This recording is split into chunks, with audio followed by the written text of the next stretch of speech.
Hey y'all, today we are going to make a tincture.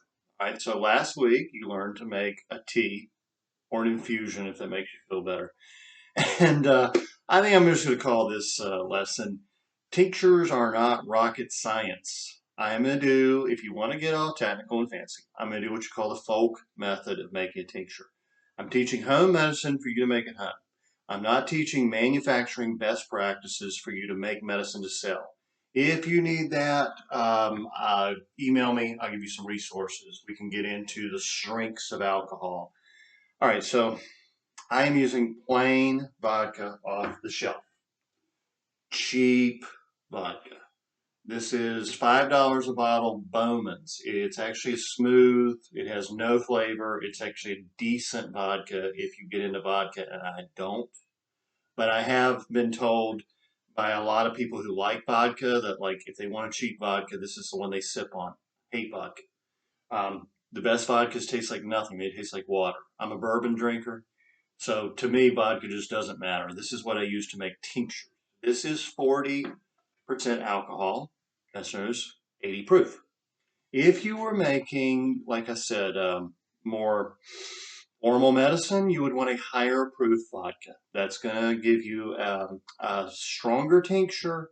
The tincture is going to be come together a little quicker. And when you're getting into like drops, when you're literally dosing somebody by drops, the percentage of alcohol, it matters just a little bit. For home medicine, it doesn't matter at all. Like I said, this is making tinctures isn't rocket science, okay? If you want to get fancy, if you want to talk like a technical herbalist, and if jargon makes you feel comfortable, you know, we live in an era where people aren't necessarily judged on what they know. They're judged on a certification or a degree. They just have someone else signing off. And for people that put a lot of stock in such things, using words like maceration and menstruum make them sound like they know what they're doing. And a lot of people are a lot more comfortable presenting themselves that way. I don't care. All right, so the alcohol, yes, it is technically called a menstruum. Menstruum is anything in which you're putting your herbs to extract their medicinal value. I'm just going to call it vodka. Hope you don't mind. The herb I'm using is skullcap, cut and sifted, dried skullcap, Scutellaria lattiflora. Skullcap is a wonderful herb. Skullcap is a skeletal muscle relaxant. It is a very mild sedative.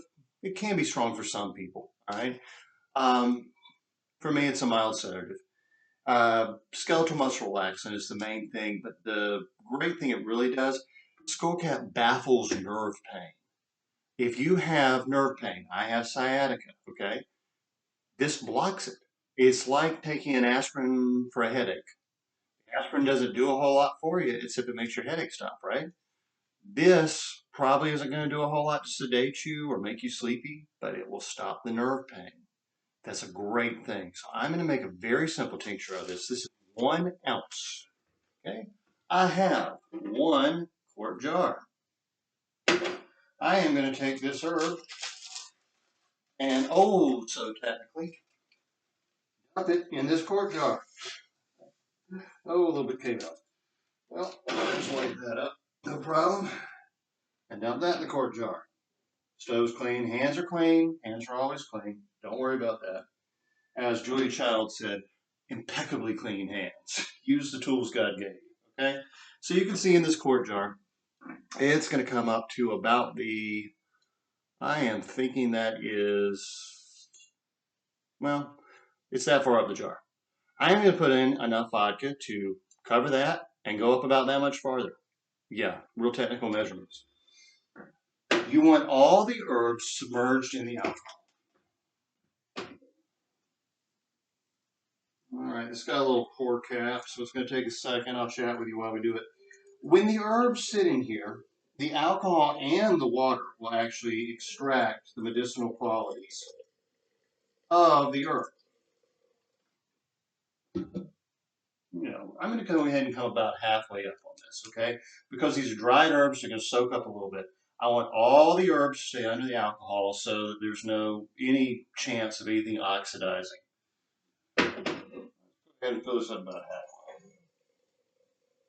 halfway. And there we go. Now, I could have used a pint jar, and this jar would be completely full, obviously, because a quart is twice a pint. The reason I usually go for quart jars is because sometimes I use things like chamomile flowers or hops buds. An ounce of hops bud would be like coming out the top. It's so big and fluffy, you know. But with a quart jar, you can put it down here. I'm going to put a lid on it.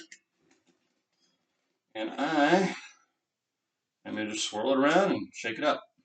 Make sure to get all the herb under the alcohol. And it's leaking because I didn't have the lid on tight. No. Good reason to keep a towel around. All right, there we go. So I'm just going to swirl that around, get all the herb under the alcohol, and once a day, I'm going to take this and just kind of shake it up. Make sure everything stays down. In 4 to 6 weeks, this will be a tincture. And it will be dosed in, well, we'll say about a teaspoonful at a time. I think it's good for an adult's dose. It's that simple. Just make a tincture. Now, again, if you want to get fancy, the herb is now macerating in the menstruum. Doesn't that make you feel good to say? But that's it. You made your first tincture. And that's your lesson for the week. Y'all email me, southernappalachianherbs@gmail.com if you have any questions. The podcast out this week is on all kinds of herbs for sleep, and I actually get into a lot of details about skullcap because nerve pain is a major reason why people can't sleep. So enjoy it, and remember, share these videos, tell your friends, they're free. The only goal here is to get this information out to as many people as possible in a way that as many people as possible can understand. Have a good one.